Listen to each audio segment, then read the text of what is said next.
যারা তাল পছন্দ করেন আজকের এই সহজ রেসিপি তাদের জন্য।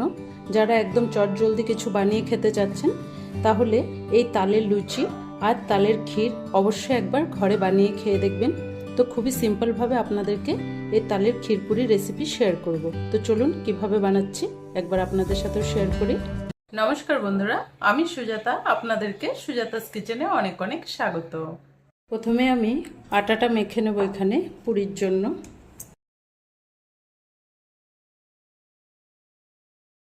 এখানে আমি আটা ময়দা দুটো মিলিয়ে দিয়েছি, আপনারা যে কোনো একটা দিয়েও করতে পারেন। সামান্য অল্প করে চিনি দেব, তালে যেহেতু মিষ্টি হয়। নুন আর চিনিটা ভালো করে মিশিয়ে নিতে হবে। এবার আমি এখানে অল্প অল্প করে তালের রসটা দেব, অল্প করে দিয়ে দিয়ে মাখাতে হবে।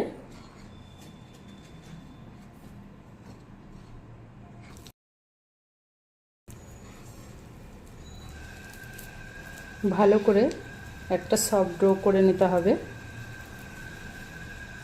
ভালো করে আটাটা মাখা হয়ে গেছে। এবার আমি সামান্য উপর থেকে একটু তেল দিয়ে রেখে দেব, কিছুক্ষণ রেস্টে একটু ঢাকা দিয়ে রেখে দেব। তালের ক্ষীর বানানোর জন্য প্রথমে আমি কড়াইয়ের মধ্যে অল্প দুধ নিয়ে নেব। দুধটাকে আমি ভালো করে ফুটিয়ে নিতে হবে। দুধটাকে একটু ঘন করে জাল করে নেব। দুধটাকে ভালো করে ফুটিয়ে নিয়েছি। এখানে সামান্য অল্প করে মিল্ক মেড দিয়ে দিচ্ছি। এটা দিলে কিন্তু ক্ষীরের টেস্টটা খুব সুন্দর আসবে। আপনারা মিল্ক মেডের জায়গায় পাউডার দুধও দিতে পারেন। ভালো করে জাল করতে থাকবো একটু ঘন হয়ে যাওয়া পর্যন্ত। 1 থেকে 1.5 চামচ নারকেল কোড়া দিয়ে দেব। তালের ক্ষীরে নারকেল কোড়াটা দিলে কিন্তু খেতে খুব ভালো লাগবে। ভালো করে দুধটাকে কিন্তু ঘন করে নিয়েছি। এবার দিয়ে দেবো এখানে তালের রস। দুধটাকে ভালো করে ঘন করে তারপরে তালের রসটা দিলে কিন্তু ক্ষীরটা খেতে দারুণ টেস্ট হবে। পরিমাণে যতটা লাগবে ঠিক ততটা এখানে দিয়ে দিয়েছি। এবার ভালো করে জাল করতে থাকতে হবে। এখানে আপনারা চাইলে এলাচের গুঁড়ো বা এলাচ ফাটিয়ে দিতে পারেন, কিন্তু আমি তালের ফ্লেভারটা রাখবো বলে কোনো এলাচ দেব না। ভালো করে জাল করতে থাকবো।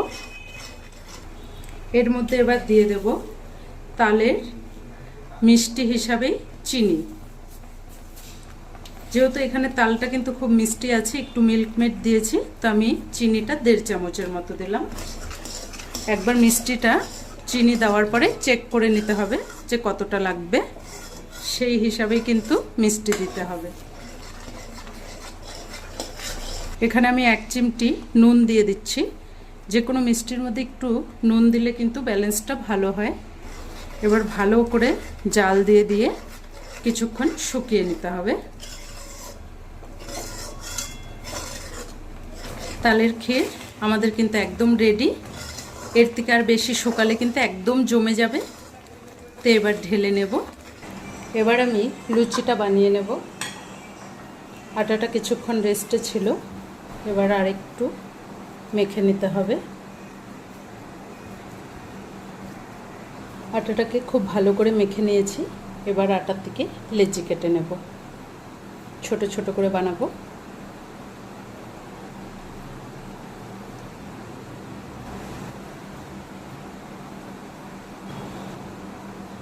এবার একটা গোল করে নেব। এবার এক একটা লুচির আকারে বেলে নেব।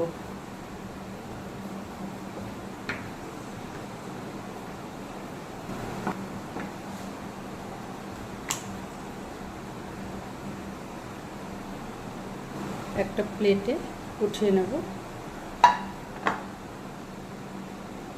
সবকটা একইভাবে বেলে নেব। এবার একটা একটা পুরি ভেজে নেব।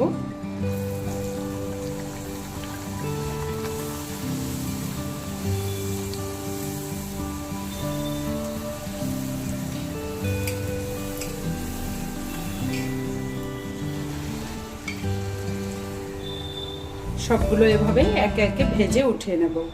আজকে আমাদের তালের লুচি আর তালের ক্ষীর একদম রেডি।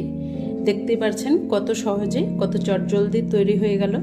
তো আজকের এই তালের ক্ষীর পুরি রেসিপি আপনাদের কেমন লেগেছে কমেন্ট করে অবশ্যই জানাবেন। যদি ভালো লাগে চ্যানেলটাকে একটা লাইক দিয়ে অনেক অনেক শেয়ার করে দেবেন। ধন্যবাদ।